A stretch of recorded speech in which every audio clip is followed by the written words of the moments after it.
함께 하실 말씀은 요한복음 1장 1절에서 3절입니다. 요한복음 1장 1절에서 3절 함께 하겠습니다.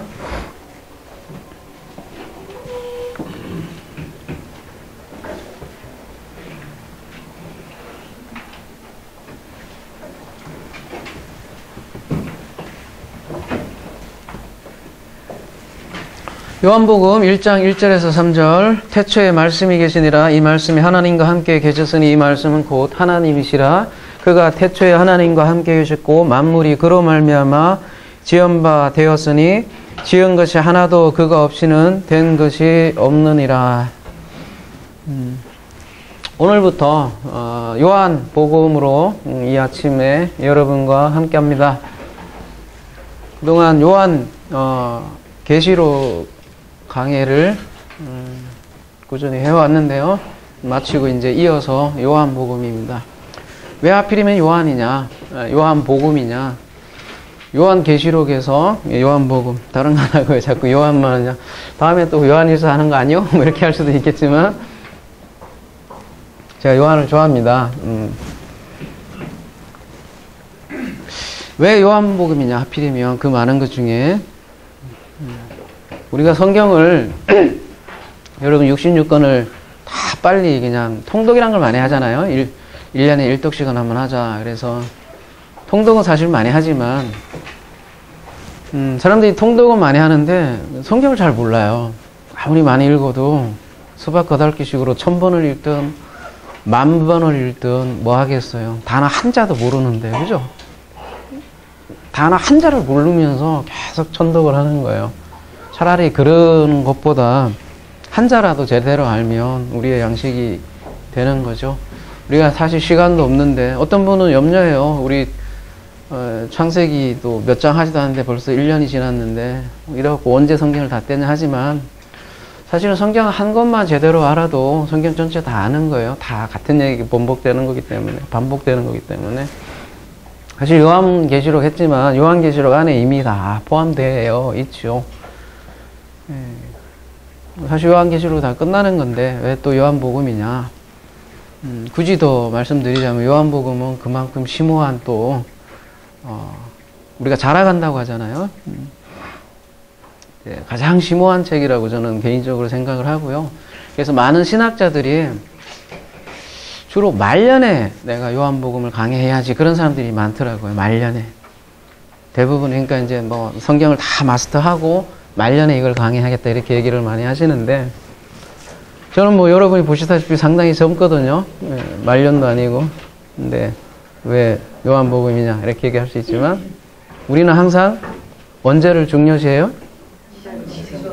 오늘 제가 이제 뭐 노래도 하나 이렇게 밴드에 소개시켜줬지만 그 오늘 하루 그 하루 오늘을 사는 존재로서 저는 내일은 없다고 봅니다. 그래서 솔직한 심정에 언제 죽을지 모르잖아요.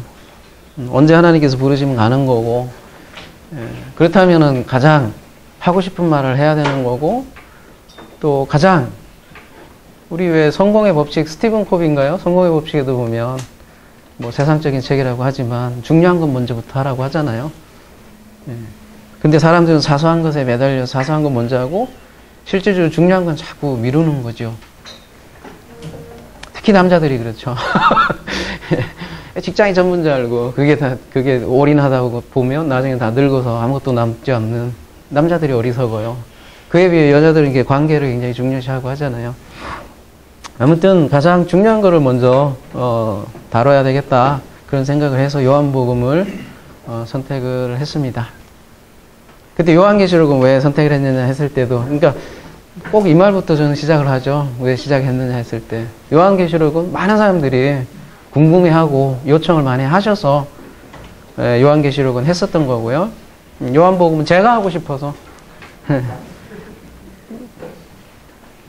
저는 요한복음이 남아있는 것만 해도 기적이라고 생각해요. 여러 가지 이유로.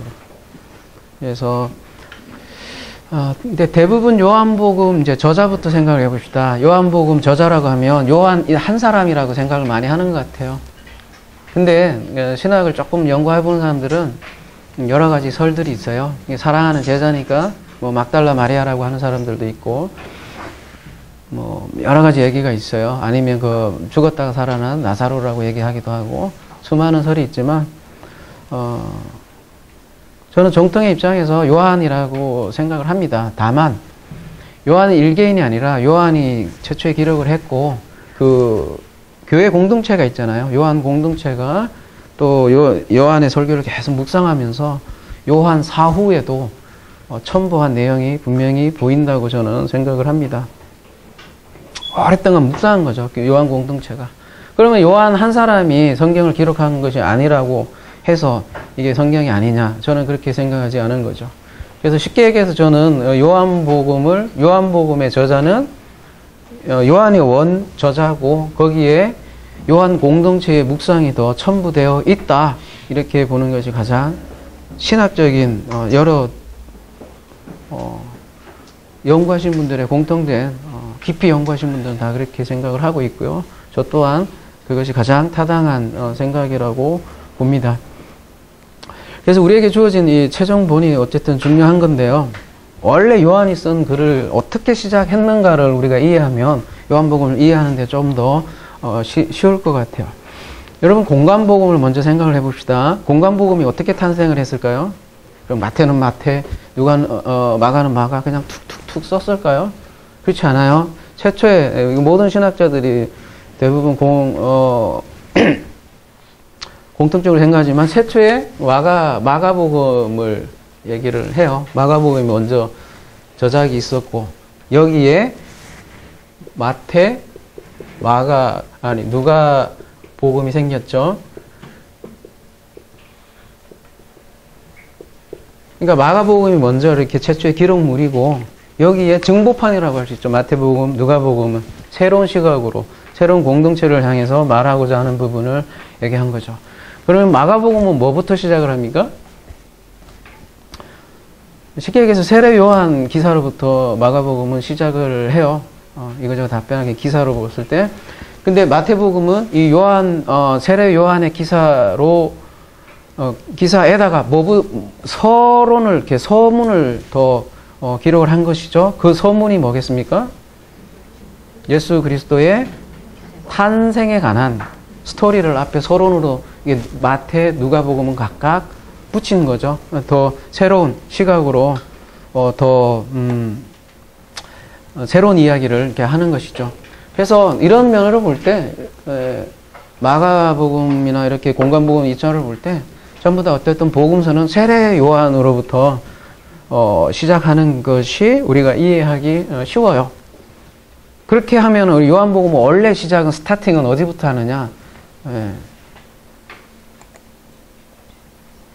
6절부터 시작을 해요, 원래. 이런 말씀 잘 여러분 못 들어보셨죠? 6절.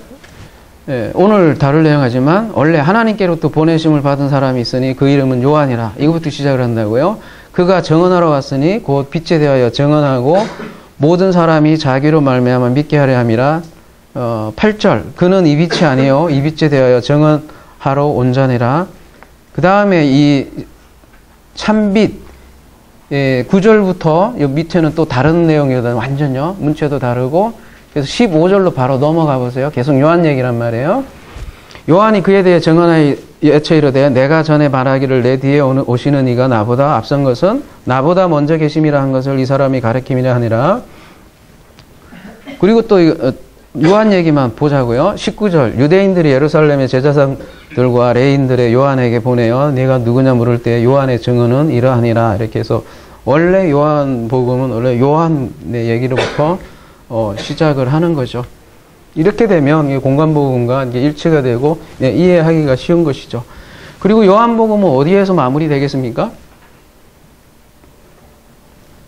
여러분 성경을 읽다 보면 그렇죠. 요한복음 20장에서 보면 끝나는 내용이에요. 여러분 이렇게 문체로만 봐도 이렇게 내용으로만 봐도 여기서 결론을 내는 것 같은데 또 다시 에필로그라고 하죠. 한 번 더 나오는 거죠. 어디서 끝나요? 요한복음 20장 31절에 30절에서 31장에 이 책을 기록한 목적 이렇게 나오잖아요. 여기서 원래 엔딩이 된다는 거죠. 목적이 뭐예요? 예수께서 제자들 앞에서 이 책에 기록되지 아니한 다른 표적도 많이 행하였으나 오직 이것을 기록함은 너희로 예수께서 하나님의 아들 그리스도이심을 믿게 하려 함이요 또 너희로 믿고 그 이름을 힘입어 생명을 얻게 하려 함이라. 목적이 생명이거든요. 여기 목적으로 탁 두고 끝나는 내용에다가 이제 요한 공동체가 이제 깊은 묵상이 들어가면서 앞에 에필로그와 프롤로그를 더 합쳐서 더 풍성하게 이렇게 해줬던 거죠. 그러면은 이 세례 요한 기사 앞에 로고스라는 지금 오늘 서원이 반드시 들어가야 했을 이유가 뭐겠습니까? 바로 교회 때문이죠. 교회 공동체가 누구겠어요? 그러니까 그 사람들이 지금 우리 교회 공동체는 대부분 한국 사람들이겠죠? 근데 그 당시에 에베소 교회죠. 에베소 교회 공동체들은 어떤 사람들이었어요? 이스라엘이라기보다는 그 당시에는 벌써 헬라인들이 오히려 더 대세를 이루던 시기죠. 여러분 이제 마가복음 시절만 해도 유대인들, 헬라인들이 같이 있었고 유대인들이 대세였다고요. 마태도 마찬가지고. 근데 이제 요한복음 굉장히 뒤에 쓰여진 기록물이거든요. 그래서 가장 심오하다고요. 가장 묵상일고. 요한복음은 어떤 본관복음처럼 히스토리를 얘기하려고 하는 게 아니에요. 그래서 뭐 성전 청결 사건도 앞으로 당겨졌다고. 그래서 청결 사건이 몇 번이니 따지는 게 무의미한 거예요, 사실은. 그래서 요한복음은 제일 나중에 기록된 거기 때문에 또 시대적으로 생각을 해도 헬라인들이 가장 많았던 시대이기 때문에 헬라인들에게 뭔가 복음을 얘기하려고 할 때 왜 로고스를 얘기를 했느냐 이거죠. 원래 이 로고스라는 거는 그래서 헬라인들이 플라톤이나 또 스토아 철학에서 이 중심이 되는 개념이었다는 거죠. 바로 이 로고스가. 그래서 이 로고스를 우리가 좀 알아야지 요한복음을 이해를 할 수 있을 것 같습니다. 오늘 이제 원어로 봅시다. 우리가 요한 계시록을 했을 때는 원어보다는 어떻게 보면 요한계시록은 상징 때문에 수많은 상징이 있어서 우리 머리 아팠잖아요. 이제는 머리 안 아프시죠? 어떻게 보면 원어보다는 상징을 푸는 것 작업에 훨씬 더 집중을 했다고 봅니다. 근데 이제 요한복음은 아닐 거예요. 상징도 상징이지만 훨씬 더 이제 원어를 디테일하게 들어가는 작업이 좀 필요하고 또 그렇게 할 거예요. 그래서 우리가 공동 연구반이라는 것도 생겨서 좀 풍성하게 나누고 있고 오늘 아침까지 저를 괴롭히고 그 내용들이 다 집합돼서 여러분에게 함께 나누는 거예요. 그래서 이게 제 1인 작업만이 아니라 한 10분 가량 되시는 분들이 함께 해서 이렇게 오늘 이렇게 여러분에게 나눠진다는 것을 이해를 해주시고 앞으로 공동 연구 우리 반의 많은 활약을 첫 시간이라 많이 헤맸는데 두 번째부터 더 많이 풍성하게 되기를 바랍니다. 그래서 우리가 해석 공동체라고 하는 거죠. 중요한 문제예요. 해석은 죽고 사는 문제이기 때문에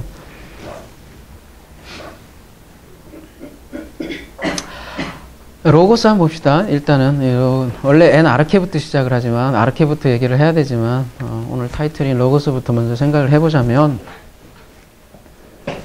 뭐 여러분 단어로 봐서는 이게 다 감이 잘 안 오실 거예요. 로고스 원래 하면 말, 진술, 뭐 연설, 그러니까 말에 관한 거예요.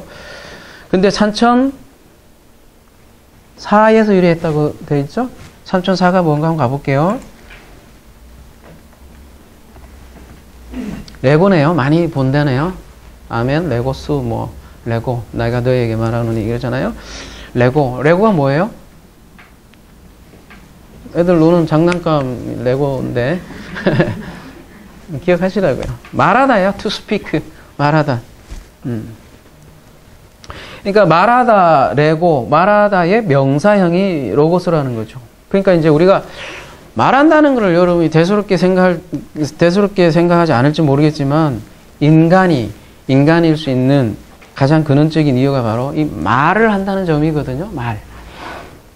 인간이 동물과 다른 점은 인간은 말을 한다는, 물론 동물도 의사 커뮤니케이션을 하지만 인간처럼 이렇게 진짜 말다운 말은 하지 못하거든요. 짐승들은. 그러니까 이게 헬라인들은 이 말할 수 있는 능력을 이제 다양하게 제가 좀 써볼게요. 이성이라고도 하고요.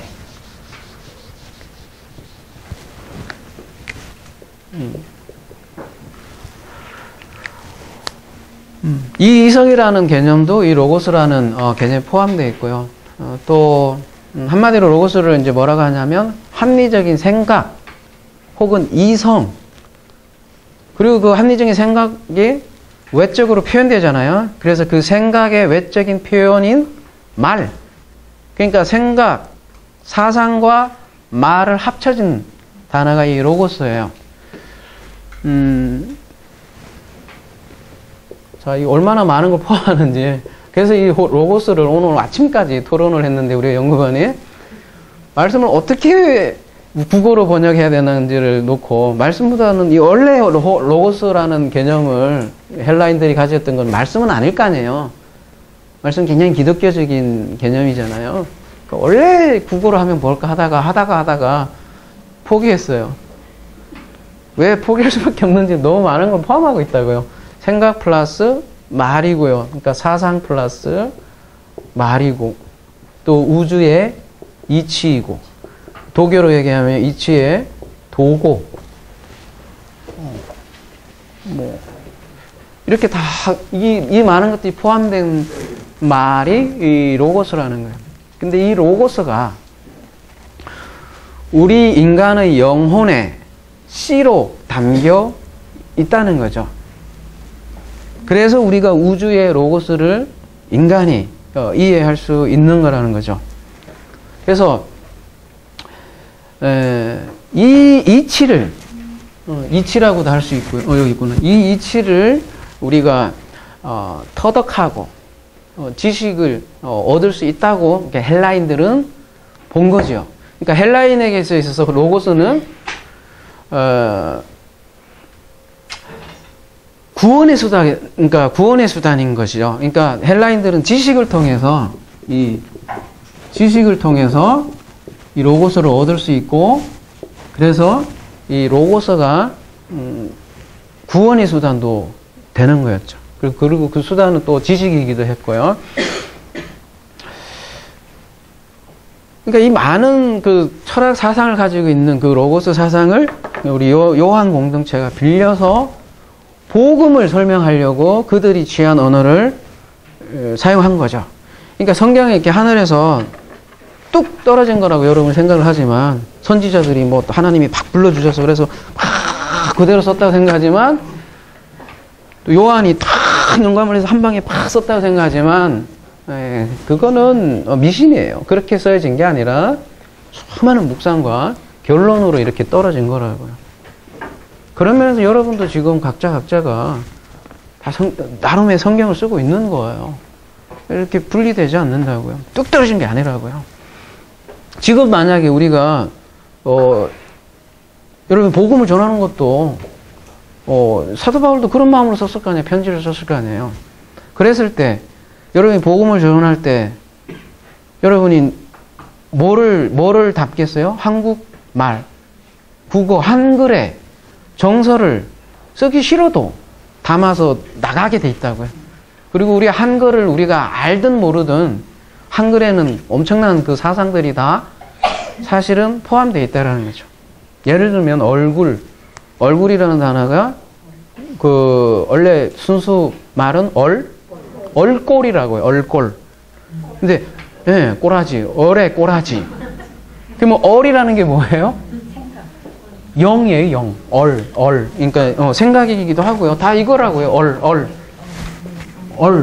얼이 영이라고, 영. 그 정신의 꼴로 나타나는 게 얼굴인 거죠. 여러분 얼굴이 막 지옥상이다 이러면 그 아수라 영화 보시면 거의 지옥에 완전히 뭐 아수라장을 볼 수 있는데, 그 영을 반영한다는 거예요. 그 사람 얼굴만, 눈만 딱 봐도 얼꼴이 나오는 거예요. 그래서 우리가 그런 말을 생각하지 않으면서도 얼굴 얘기하면 사실은 그게 다 포함돼서 나와 있는 거죠. 우리가 뭐 하나님 하지만 원래는 엘로힘이잖아요. 엘로힘을 하나님으로 번영하는 순간 그 하나님은 어떤 하나님으로 사람들은 생각하겠어요? 국어를 사용하는 사람들은 원래 하나님이 고유명사가 아니라 일반 명사였다고요. 우리나라 한민족에서 하나님으로 원래 부르고 있던 그 하나님으로 그냥 생각을 사람들은 하고 있단 말이에요. 근데 원래 엘로힘은 그 하나님이 아니라니까요, 여러분. 그걸 우리가 다른 하나님을 섬긴다고 그렇게 돼버리는 거예요. 참, 그래서 구약과 유대교를 모텔에서 생성된 복음이 헬라인에게 설명을 하긴 해야 될 거 아니에요. 그럼 그들이 어쨌든 이해하는 그 언어를 담아서 복음의 메시지를 담을 수밖에는 없다는 거죠. 그래서 그 틀을 빌릴 수밖에 없다는 거예요. 구약도 마찬가지예요. 구약도 희생제사를 드리고 뭐 여러 가지를 하지만 그때 근동지방에 이미 다 그런 개념이 있었기 때문에 하나님이 그 틀을 빌려서 본질을 얘기하려고 그 틀을 빌릴 수밖에 없다는 거예요. 인간은 그렇게 자기가 가지고 있는 틀로 생각할 수밖에 없으니까. 저도 지금 국어로 얘기할 수밖에 없는 거예요. 근데 국어로 막 너무 한계가 많기 때문에 우리는 언어를 그냥 얘기하는 거죠. 그래서 막 호로고스가 뭐냐? 포기했어요. 그냥 호로고스로 해. 일단 여러분 더 좋은 거 생각나요. 내가 국어가 짧아서 그럴지도 몰라요. 이걸 다 포함하는 단어 있으면 저한테 얘기를 한번 해주세요. 거시기, 그것도 거시기인데 근원 안에 거시기가 움직이다면 또 그것도 거시기잖아요. 근데 이걸 다 합쳐서 또 뭐 진리라고도 할 수도 있지만 또 진리는 또 알레테이아가 또 따로 있잖아요. 막 그 거시기가 맞기는 맞는데 거시기가 뉘앙스가 거시기 하잖아요. 예, 어려운 얘기예요. 그래서 우리가 말하는 순간 죄라는 게 죄의 개념이 진짜 개념은 말하는 순간 죄가 다 이게 분리되고 이분법으로 되고 분리의식이 생겨버리니까. 호로고스라고 일단은 제가 그래서 얘기를 할게요. 그래서 로고스 사상을 채용을 해서 호로고스를 얘기한 거예요. 로고스와 호로고스가 다른 거 이따가 좀 얘기를 해보자고요. 그러니까 요한이 로고스라는 말을 썼다고 해서 헬라인들이 생각하는 로고스냐? 아니라는 거예요. 요걸 담아서 복음을 얘기하려고 하는 거예요. 요한은 분명히 구약의 인물이란 말이에요. 그러면 구약적인 헤브라이즘이죠. 구약의 개념을 헬라어로 이렇게 로고스를 사용해서 썼다는 거죠. 그러니까 다를 거라는 거죠. 그 다른 게 뭐냐라는 거 우리가 좀 살펴볼 필요가 있는 거죠. 구약에서는 로고스란 말이 구체적으로는 없지만 어떤 사상으로 얘기를 하고 있냐면 말씀과 지혜라는 사상을 가지고 있어요. 구약에는 창세기 1장을 보십시오. 하나님이 계속 아마르 하시면서 말씀으로 천지를 창조했다고 이렇게 나오고요. 그러니까 하나님의 말씀은 또 뭐예요? 구약에 의하면 창조의 수단이 되고요. 그 다음에 이 창조는 창조 자체를 얘기하려고 하는 거 아니죠? 뭐를 얘기하려고 하는 거죠? 창조는 밤송이라고 한다면 알맹이는 뭐예요? 창조를 통해서 뭘 알려주겠다는 거예요? 네? 예, 그리스도, 예, 구원, 예, 뭐 다, 예, 뭐 여러분 얘기하면 다 맞아요. 예, 예. 창조를 통해서 구원을 알려주려고 하기 때문에 말씀은 창조의 수단이기도 하고 구원의 수단이기도 하고 그래서 계시의 수단이기도 한 거죠. 지금 구약적 맥락으로 얘기하는 거예요. 그래서 하나님의 말씀은 이제 이 모세의 율법으로 이렇게 표현이 되어 있고요. 근데 그 하나님의 말씀이 율법을 잘 연구를 하면 어때요? 그 하나님의 뜻을 알게 되고 그래서 그걸 통해서 구원을 얻는다는 거죠. 그래서 정리하자면 하나님의 말씀, 로고스는 창조, 구원, 계시의 수단이 된다는 거죠. 그래서 이 세상이 이 하나님 말씀으로 지어졌기 때문에 다 그 말씀을 어떻게 해요? 담고 있다는 거죠. 신학적으로는 그걸 뭐 자연계시, 특별계시 이렇게 얘기를 하기도 하죠. 따라서 세상 전체가 다 이 로고스로 계시가 되었다는 거예요. 그래서 잠언 8장에 보시면요, 뭐 여러분 잠언 8장에 보면 지혜로 표현을 해요. 지혜로. 그리고 시편 14편에 보면 지혜가 없는 사람은 그 마음에 하나님이 없다 이렇게 표현을 해요. 그래서 그리고 잠언 1장 7절에 보면 지혜의 근본은 뭐예요? 하나님을 알고 경외하는 것이다 이렇게 표현을 하죠.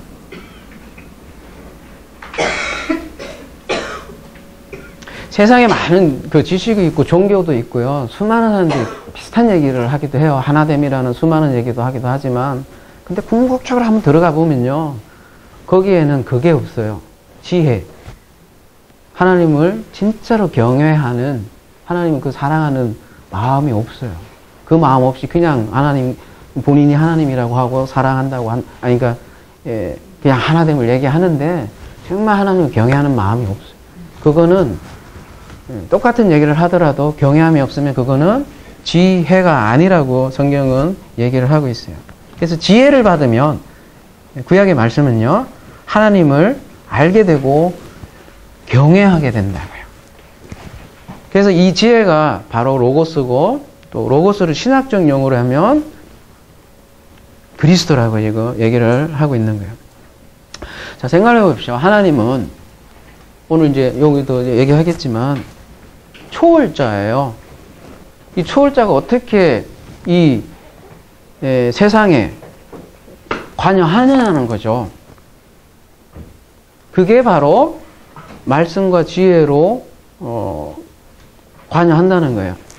그래서 이거를 심지어는 이제 잠언 8장에 보면 인격화까지 해요. 그러니까 말씀을 남성 명사로 쓰고 지혜는 여성 명사로 써요. 그래서 말씀을 하나님의 아들로 비유하고 있고요.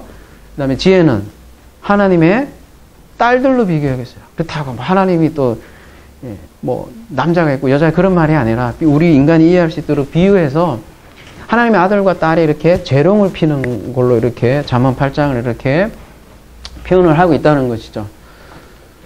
그러니까 말씀과 지혜가 쉽게 얘기해서 에이전트, 그러니까 참 지저분하게 썼네.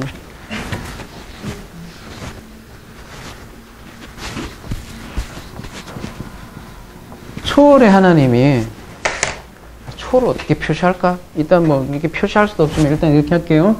초월의 하나님이 뭐라고 해야 됩니까? 초월의 반대면 이 상대계, 시간계에 하려면 뭔가 이 중간에 에이전트가 있어야 된다고요. 중보자라고 그래요. 그래서 성경에서는 그걸 이제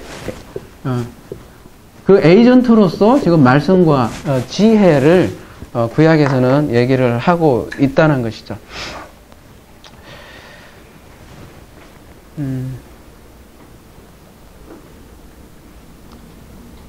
이게 세상의 모든 종교를 두 가지로 나누잖아요.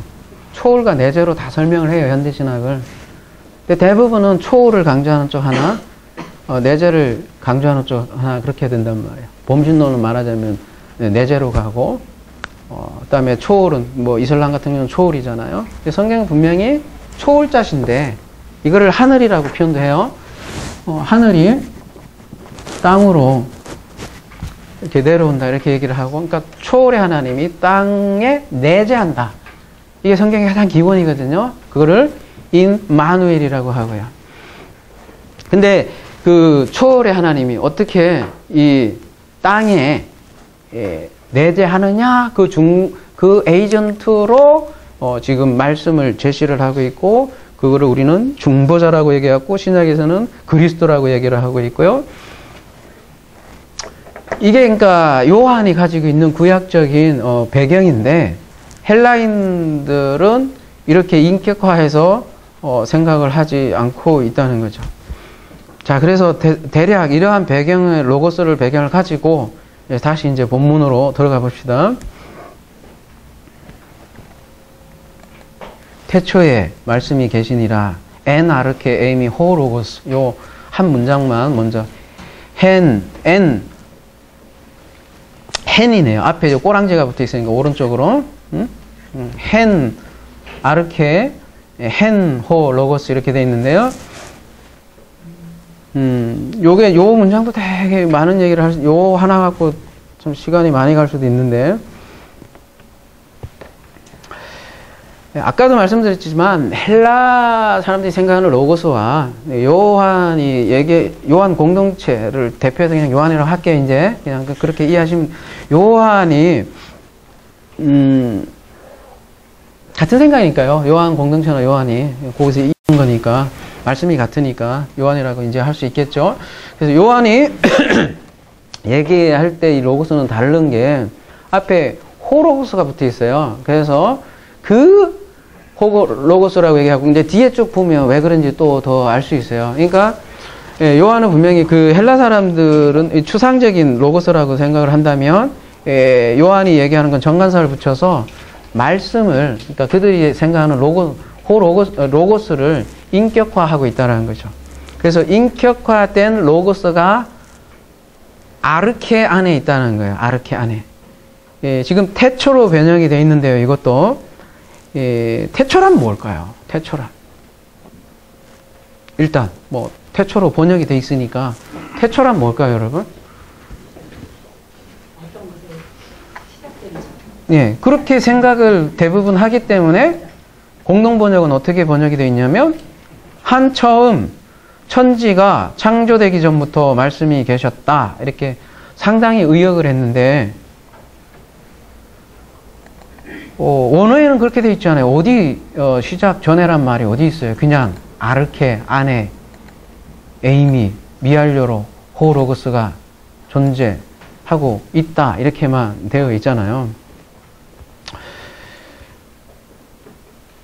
시간 밖에 시간이 있을까요, 여러분? 그렇게 생각을 하잖아요. 대부분 이렇게 생각을 하잖아요. 시간이 이렇게 있어요. 뭐 알파와 오메가라고 생각을 하지 보통. 여기가 시간계라고 생각을 하고 여기를 묵시라고 생각을 하나요? 시간계 밖에 초월. 그 다음에 여기 이제 예수님이 오셔요. 재림하셔요. 다 접어요. 그래갖고 여기 영원. 이렇게 생각을 하나요? 그렇게 대부분 여기 영원이라고도 하고 대부분 이렇게 생각을 하잖아요. 그때 요때를 태초로 생각을 하잖아요. 그리고 요쪽은 시간을 밖에 나가는. 시간이 이렇게 존재할까요? 요 한번 굉장히 복잡하고 심오한 얘기예요. 우리 근본의 존재를 얘기하는 거기 때문에 복잡하더라도 뚫고 가야 돼요.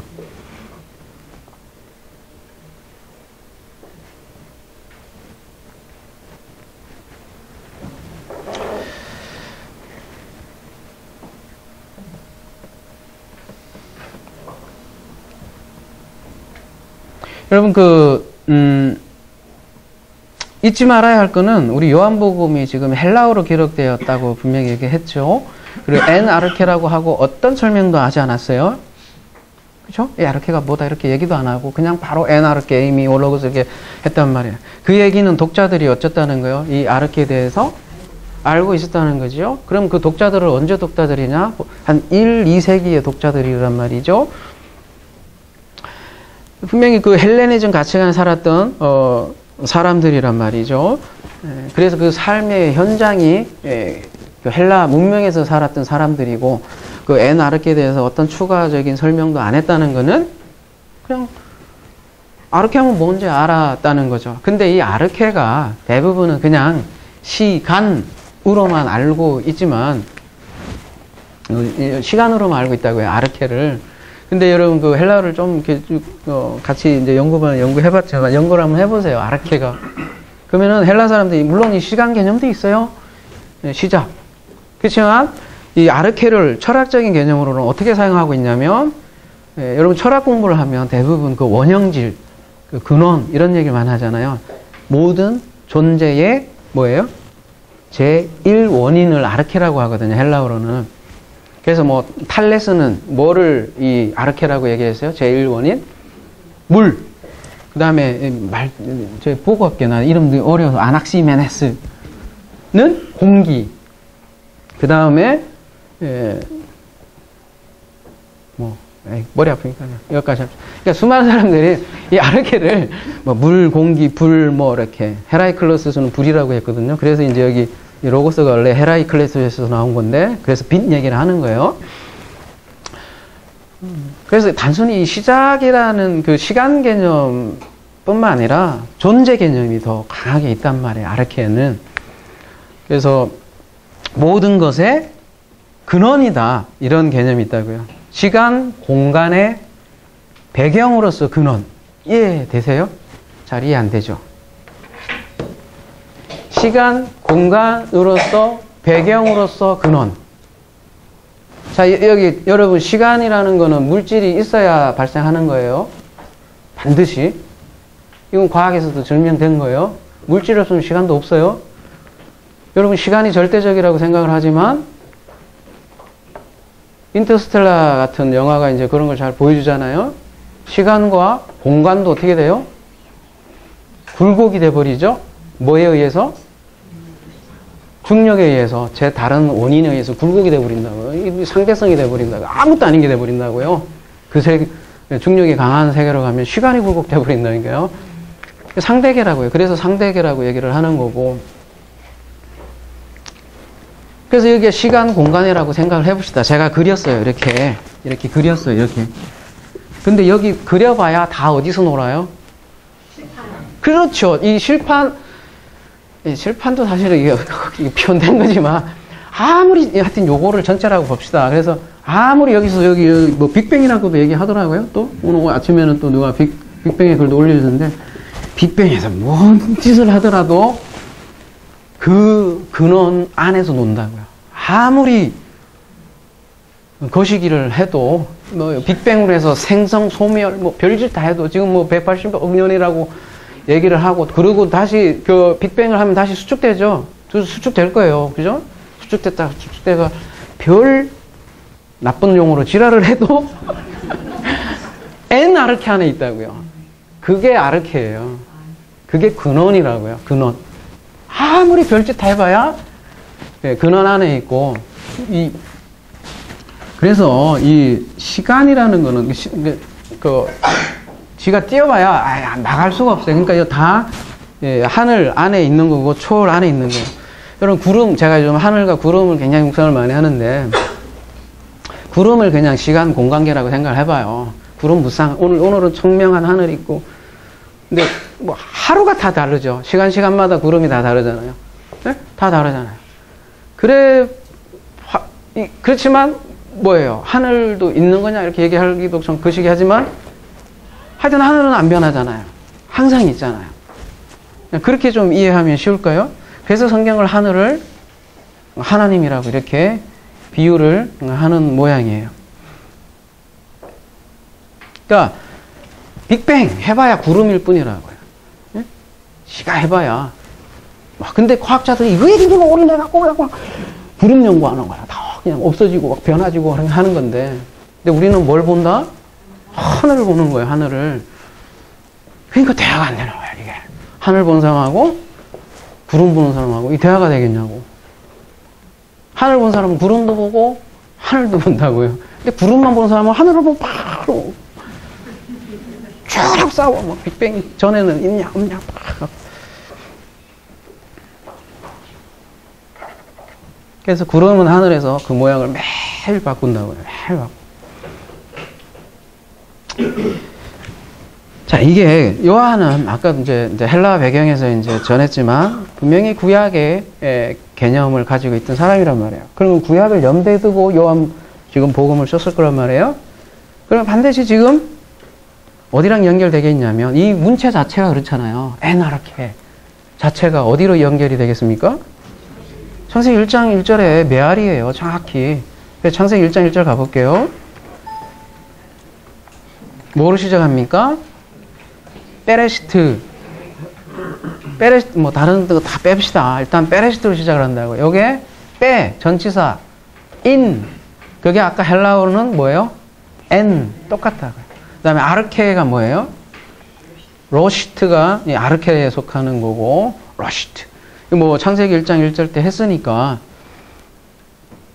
로시트란 뜻이 뭐라고 돼 있어요? 첫째, 장수, 시간, 질서, 계급, 뭐 중요한 이런 게 있지만 어근이 뭐야? 7218이라고 돼 있잖아요.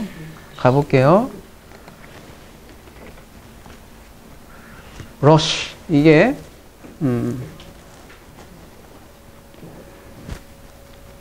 우두머리. 가장 중요한 뭐 이런 뜻이 이렇게 있잖아요. 이게 바로 머리, 우두머리, 짱.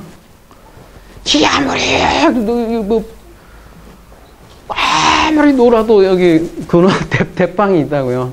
그 근원, 우두머리, 짱.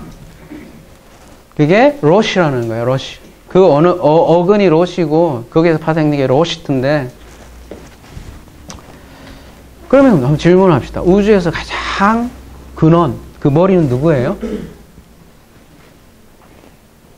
이 주문이 바로 헬라 철학은 아르케라고 하는 건데, 요한복음 뭐라고 그러는 거예요? 만물의 제일 원인, 만물의 근원, 그 지금 우두머리를 지금 얘기를 하고 있는 거고, 그 우두머리 안에 호로고스가 존재한다. 지금 이렇게 얘기를 하는 거잖아요. 그래서 태초에 말씀이 계시니란 말은 근원 안에, 문법 그대로 근원 안에, 아르케 안에 말씀이, 다시 가볼게요.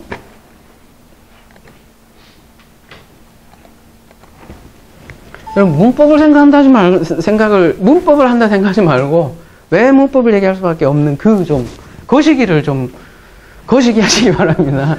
내가 말하는 건 다 이거 변형되는지만, 에나르케 미완료로 지금, 존재하고 있다. 이렇게 해야 된단 말이에요. 완료도 아니고.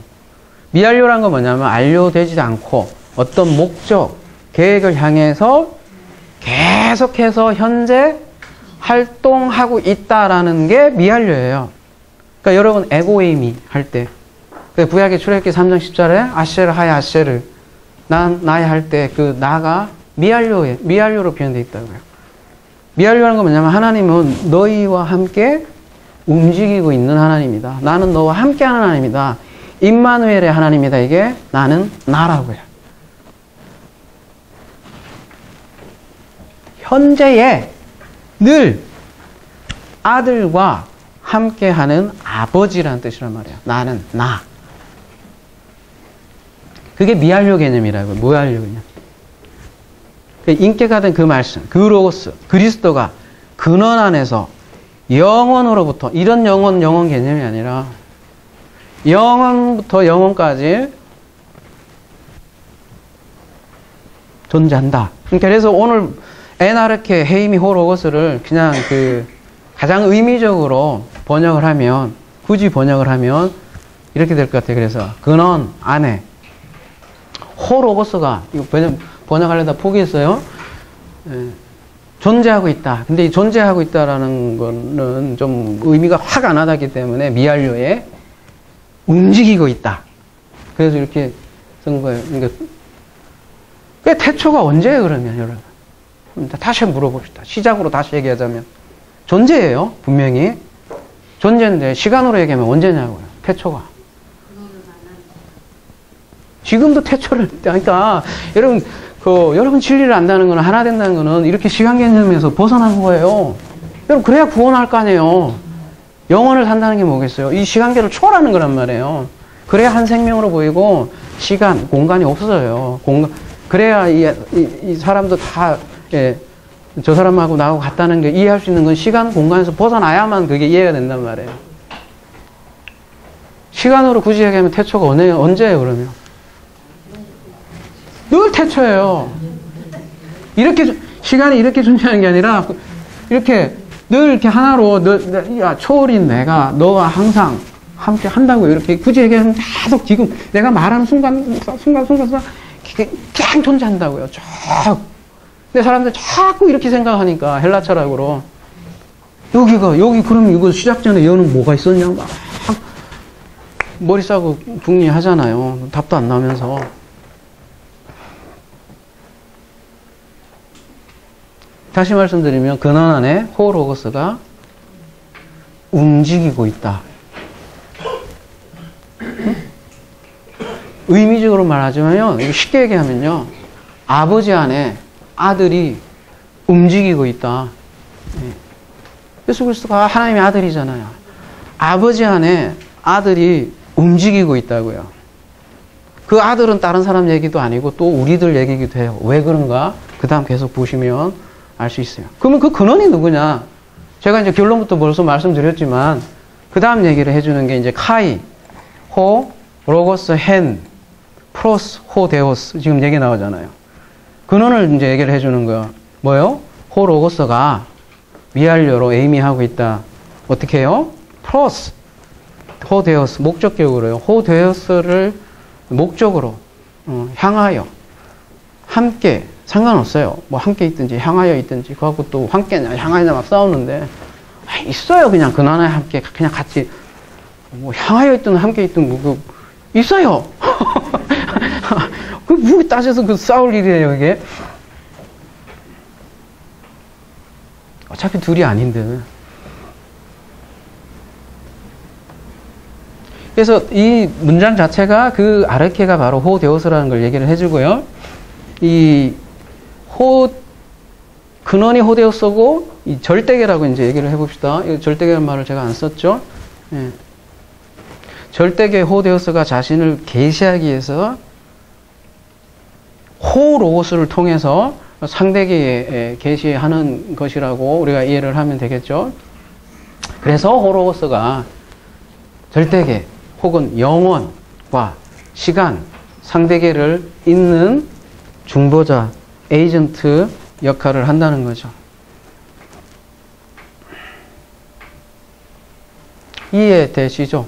예, 상당히 복잡한 얘기예요. 이 시간을 이해하면 여러분 영혼을 이해할 수 있고 구원에 있어서 굉장히 중요한 개념이에요. 이런 개념 이해돼야 하고 영혼, 작정, 예정 이런 것들이 다 이해가 된단 말이에요.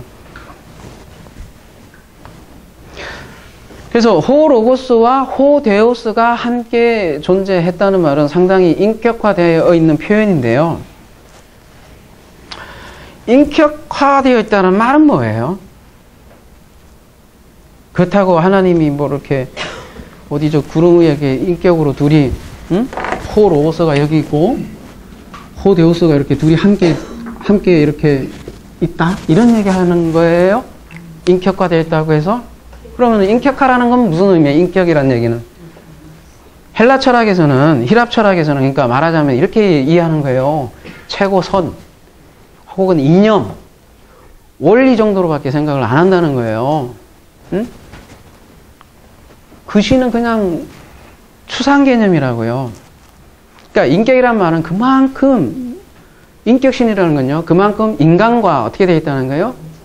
그렇죠. 밀접한 관련이 있다. 그래서 제가 노래 유행가도 올려놨지만 그냥 우리하고 호흡 그냥 하고 있다. 그게 인격이란 말이에요. 겁나게 밀접한 관련이 있다. 그래서 역사 속에서 역사하고 있다. 그 개념이 인격의 하나님 개념이라는 거예요. 이렇게 있다는 개념이 아니라 신이 생각해보세요. 단순히 추상적 논의라면 그 신이 뭐가 필요하냐고요. 그냥 서로 논의하는 신 갖고 장난하고 뭐 놀자는 거지. 히랍 철학은 그렇단 말이에요. 여호와의 경외가 없다고 그냥 철학으로 갖고 논다고요. 그게 아니라 뭐예요? 직접 내 삶에 관여하고 개입하고 있다는 말이 인격이란 말이에요. 그거를 그냥 말씀이라고 하고요. 말씀을 합시다. 뭐 우리나라 말로 하면 호로고스가 거시기 하면 뭐 다른 말이 모르겠어요. 그냥 근데 그래서 말씀하시는 하나님이라는 게 바로 그런 뜻이라는 거예요. 하나님은 말씀으로 계시하시고 구원하시고 창조하시고 말씀으로 우리와 의사소통한다는 거죠. 그래서 만물은 호로고스의 사역인데 왜요? 왜 호로고스의 사역이에요? 왜 아들의 사역이에요? 이 자체로 상대계이기 때문에 그렇죠. 우리가 보는 이 시간과 공간이 상대계잖아요. 이게 영원하다고 보십니까, 여러분? 이걸 추구하는 건 아니잖아요. 우리의 존재가 영혼계거든요. 이 영혼계가 상대계에서 사는 거예요. 모든 사람들은 근데 불신자들은 이 상대계가 전체를 다 알고 그래서 이게 빅뱅 끝나면 다 우주는 소멸할 줄 알고 두려움에 떤다는 거죠.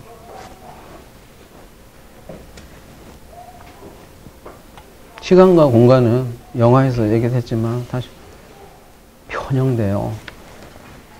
중력에 의해서도 변형되는데, 자, 오늘 이제 개혁 개정을 다시 한번 봅시다. 왜 니네들은 원어로 자랑질하느냐 이렇게 자꾸 얘기하시는 분들도 있는데요. 볼 수밖에 없는 게 이런 부분이 있단 말이에요.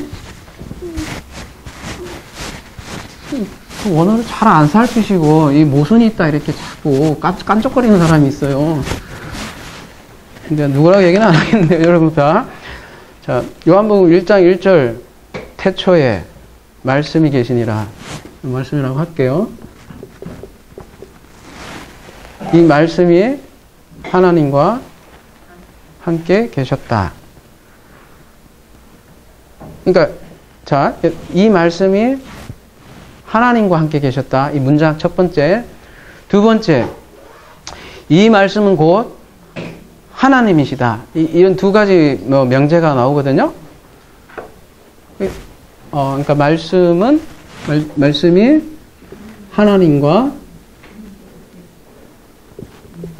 하나님과 함께 있다. 어쨌든 one, two 별다른 느낌이 들죠. 구별되는 느낌이 들잖아요. 근데 갑자기 이 말씀은 곧 하나님이다 이렇게 얘기하니까 말씀은 and가 아니라 갑자기는 하나님이다 이러니까 갑자기 헷갈리제이션이잖아요. 이게 무슨 얘기냐면 홍길동과 현재훈은 내가 이거 하나님 되나? 그럼 이거 안 되겠는데.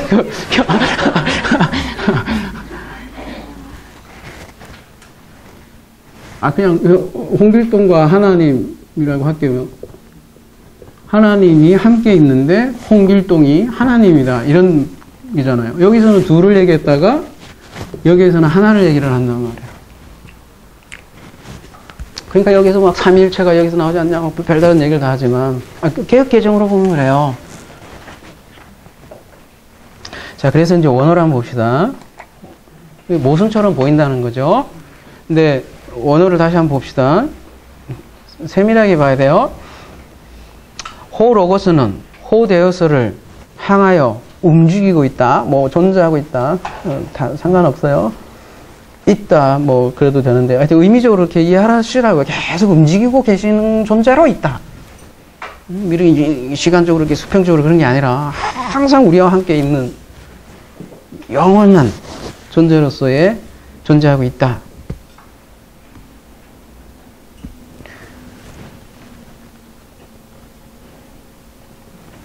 그럴 때 호데오스라고 여기는 표현을 하고 있고요.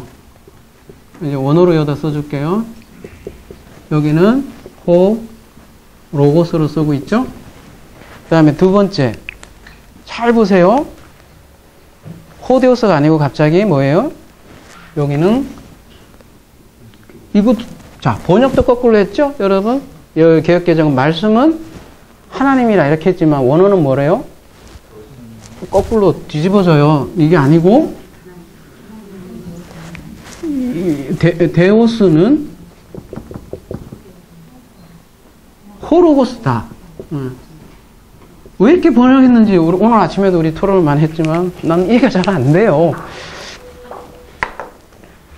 이게 단순한 것 같지만 굉장히 헷갈리게 만든단 말이에요. 물론 이제 뭐 호로고스를 강조하기 위해서 이렇게 번역을 다 한 것 같아요. 영어에서 그렇게 돼 있을 거예요. 아마 The world was God 이렇게 돼 있을 거예요. 우리나라 개혁개정한 게 뭐겠어요? 어떻게 번역을 했겠어요? 헬라 보고 하나하나 번역했겠어요? 아니죠. 영어 본 한자를 통해서 이렇게 그대로 번역했기 때문에 그대로 영어에 오리 있으면 한글도 그대로 있게 되어 버렸다는 거죠. 이게 왜 이렇게 중요한 얘기냐면 이게 창세기 1장하고 그대로 물려요. 굉장히 중요한 얘기예요. 잘 들어보세요. 그래서 요한복음 기자는 분명히 호데오스하고 데오스를 이렇게 구별해서 쓴다는 거예요. 호데오스가 아르케고 근원이에요. 그리고 근원 안에 말씀인 호로고스가 항상 함께 존재하고 한다는 거죠. 자, 이렇게 되면 어떻게 돼요? 이 여기도 호 로고스와 호 데오스가 구별되죠? 여기는 데오스가 호 로고스를 얘기하니까 이런 충돌이 없죠? 그러니까 이 하나님이 호 데오스를 얘기한 건 아니죠? 이 하나님이 그 하나님은 아니라고요. 데오스라고요. 쉽게 얘기해서 그래서 호 데오스를 아버지로 봅시다. 그렇다고 이게 둘이 아니에요, 여러분. 또 이렇게 그러면 여기는 이제 둘이 되는 거예요. 여기도 호로스하고 데오스가 구별이 되니까. 근데 성경 이제 저 요한복음 14장 이쪽으로 가보면 뭐라고 나와요? 요한복음 10장에서는요, 30절인가요? 아버지와 아들은 하나이다를 얘기하고, 또 요한복음 14장 28절에는 뭐라고 그래요? 아버지가 아들보다 크다라고 나와요. 그 뭐 하나인데 또 왜 커? 또 뭐 역설이다만 이게 다 그런 개념이라고요. 상대계에 말씀하신 하나님이 데오스라고요. 그렇다고 이 데오스가 호데오스와 분리되는 게 아니라고요. 아버지 안에 아들이 있기 때문에 이런 표현을 하는 거예요. 에나르케 안에 호로고스가 움직이고 있기 때문에 아버지가 아들보다 크다 이렇게 얘기하는 거라고요.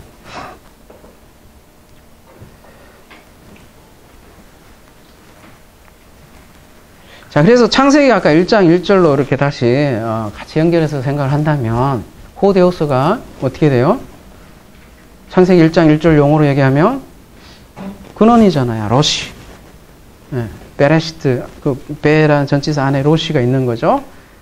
그리고 말씀은 뭐라고 그래요, 지금? 데오스라고 표현을 하고 있고, 창세기 1장 1절 용어로 하면 뭐라고 그래요? 이게 너무 많아서 여러분 헷갈리시나? 이제 이렇게, 논리 모순이 아니라는 걸 지금 제가 얘기해 드리는 거고요. 그러니까 요한은 분명히 호데오스와 데오스를 구분하고 있고요. 왜 이렇게 구분해서 얘기를 하냐 하면은, 창세기 1장하고도 똑같단 말이에요. 그러니까 여기 자 데오스, 호데오스하고 이 구약 개념하고는 이제 어떻게 연결되었냐 보자고. 일단 여기는 엘로힘이라고 이제 표현을 해요.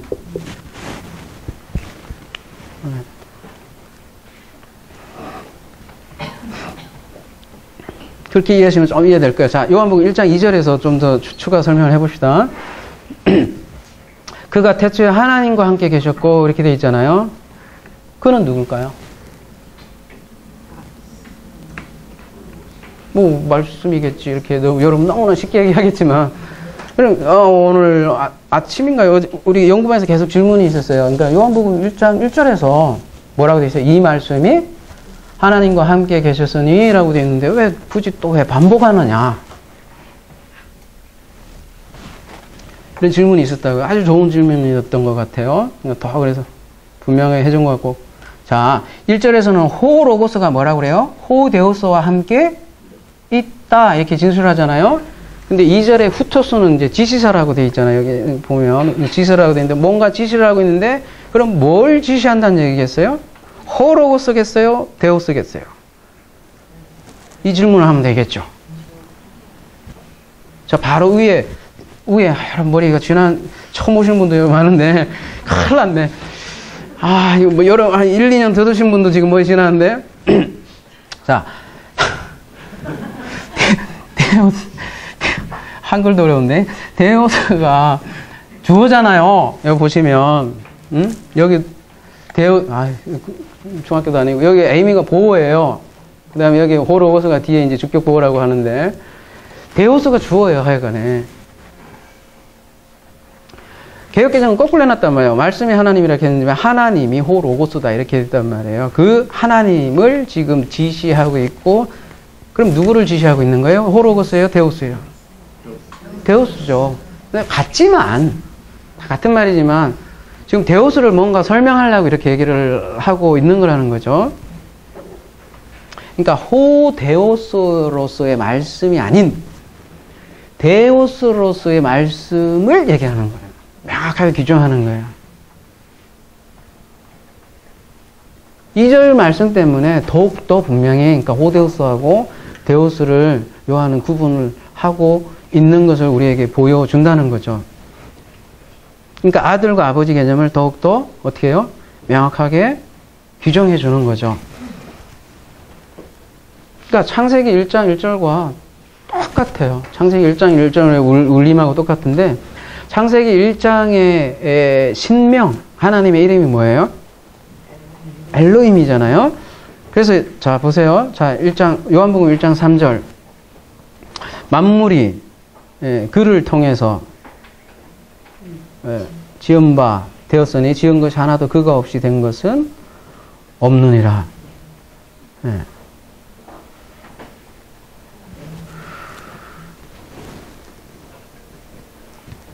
그래서 그리스도를 지금 얘기를 하는 거잖아요. 그래서 골로새서 1장 16절 가볼게요.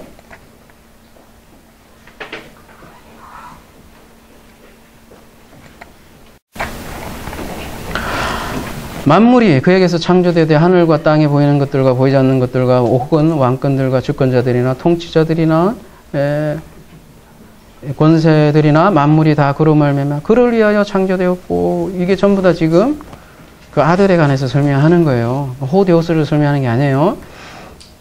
17절에 똑같은 요한복음 메시지하고 똑같은 울림이죠. 그가 만물보다 먼저 계시고 만물이 그 안에 함께 섰느니라 이렇게 되어 있는데 창세기 1장 1절로 가볼까요? 창세기 1장 1절은 누가 천지를 창조했대요?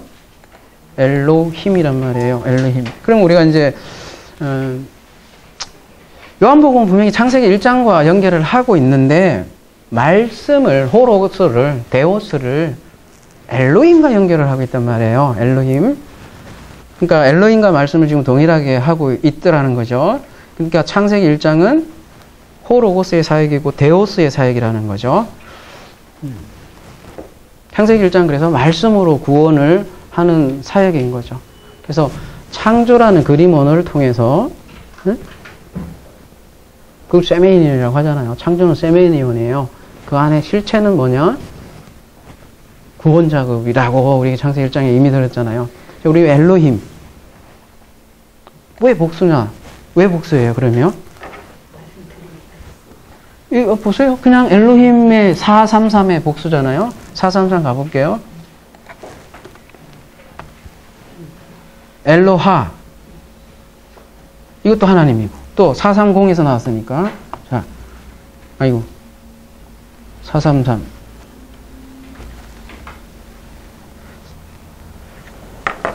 (410에서) 유래했으니까요. 410.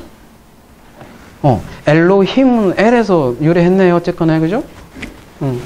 엘로힘. 요 L이 로시 근원이고요. 숨어 있어요. 여기 둘이 합쳐져 있다고요. 그러면 L이 먼저 누구냐부터 알고, 이게 복수니까 쌍이에요. 이게 마임이 쌍수거든요. 쌍수예요, 쌍수.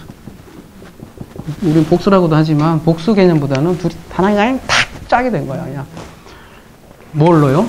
이거는 이제 호흡, 존재 이런 뜻이거든요. 그냥 존재하는 그 존재계와 탁 짝이 된 게 엘로힘이에요. L은 많이 다뤘는데 한 번만 더 보시면 창세기 14장 19절 제일 처음에 L이 이제 여기서 나오는데요.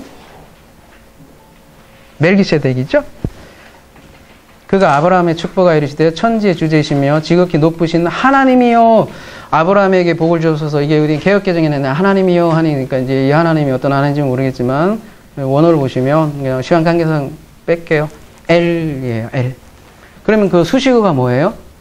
천지의 주제이시고 지극히 높으신 L. 이 정도로 그냥 기억하고 계시고 창세기 17장 1절 다 빼고요. 나는 전능한 하나님이라 이렇게 앞에 형용사가 붙어 있죠. 뭐래요? 전능한이래요. 전능한. 그러니까 천지의 주제시고 높으시고 전능한 그 L. 이 L. 여기로 갈게요, 이제. 그분은 어떤 특성을 가지고 있느냐? 19절. 10편. 19편. 요거는 원어로 가볼게요. 이게 워낙 좀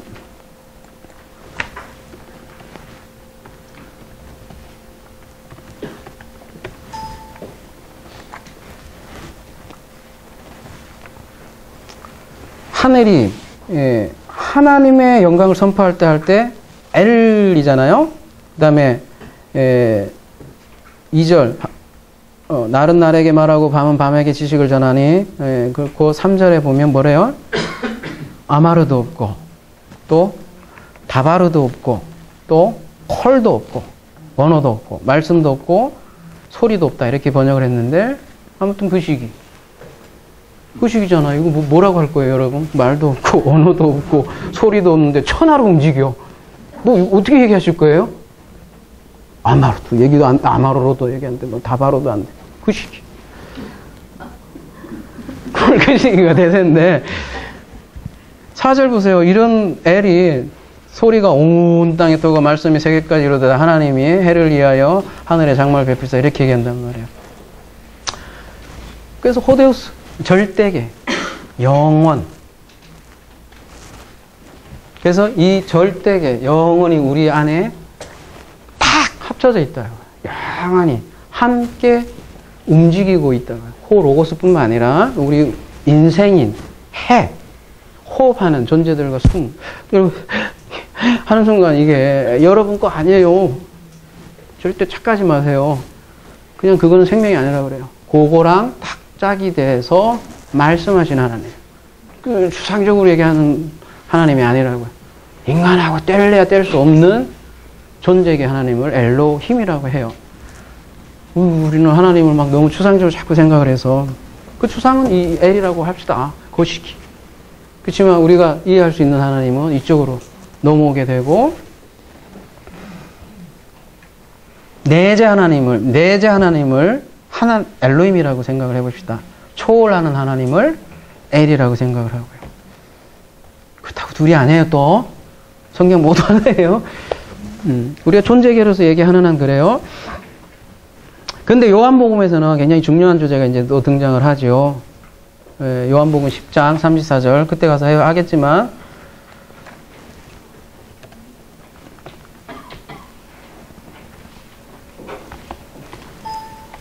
그래서 저는 이 말씀이 살아있는 게 기적이라고요. 제가 그 얘기 하는 거예요. 어떻게 이런 게 살아남았을까? 예수께서 가라사대 너희 율법을 기록한 바 내가 너희를 신이라 하지 않느냐 할 때 뭐라고 돼 있어요? 여긴 번역도 또 있어요. 이렇게 해놨나 신들이잖아요. 정확히 얘기하면 신들이거든요. 아들들 엘로힘 들이라고 해야 되나요? 뭐 하여튼 네.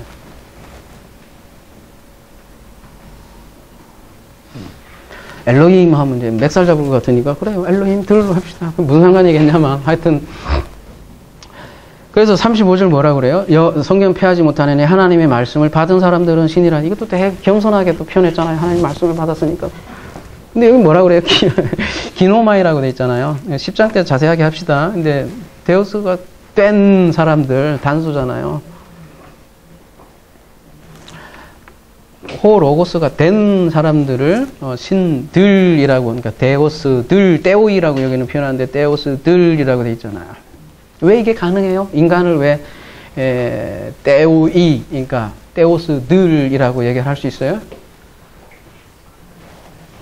그러니까 이건 단수고요. 단수의 데오스들이라고 합시다. 그냥. 그 다음에 여기는 엘로힘. 원래 이런 표현 없는데 이거를 아들들, 이거를 아들을 아버지 이렇게 표현해요. 그런데 요한복음 17장에 가면 나 하나다 이렇게 얘기한단 말이에요. 네가 내 안에, 내가 네 안에, 네가 내 안에. 우르르 하면 시간 공간을 초월한다고요. 이해할 사람만 하는 거예요. 아무 얘기해봐요.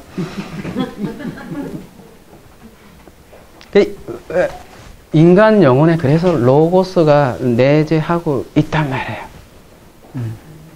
그 로고스가 인간이라는 그 본성이에요. 본성. 아까 뭐 로고스를 이성 이런 걸로 했지만 본성이라도 얘기할 수 있겠네요. 그래서 여러분 하늘이 보이려면 뭐가 거쳐야 돼요? 구름이 싹 거치면 어떻게 돼요? 청명한 하늘이 남는다고요. 이 구름을 여러 가지 메타포로 사용할 수 있지만 어때요? 이 우리 구름 낀다 하잖아요. 응? 구름 끼면 하늘이 안 보여요. 각종 잘못된 생각, 착각 이런 걸로 인해서 우리가 하늘을 가리고 있다고요. 못 봐. 못 봐. 지 존재도 몰라. 그리고 살아. 근데 이 구름이 거치면 갑자기 그 로고스를 깨닫는다고요.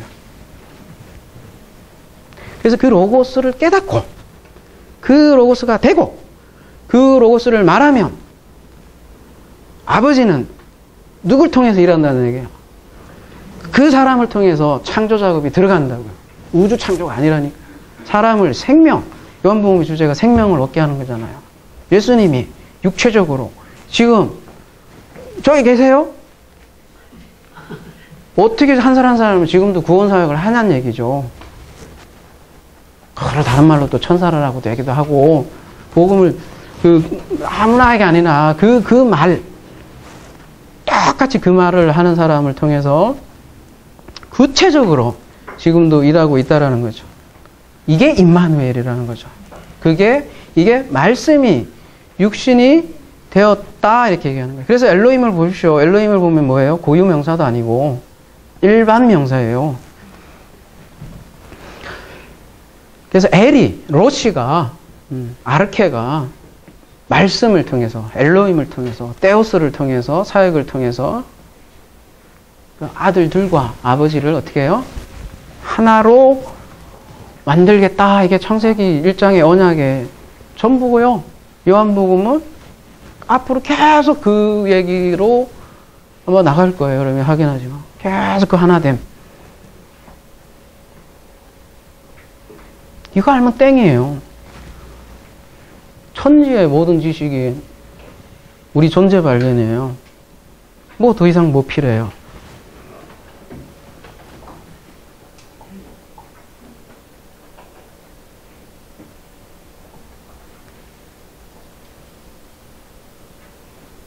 그래서 우리가 그 로고스를 통해서 결국은 그 아버지를 알게 되는 거죠. 예? 로고스를 통해서 아버지는 지금도 구원 사역을 하고 있고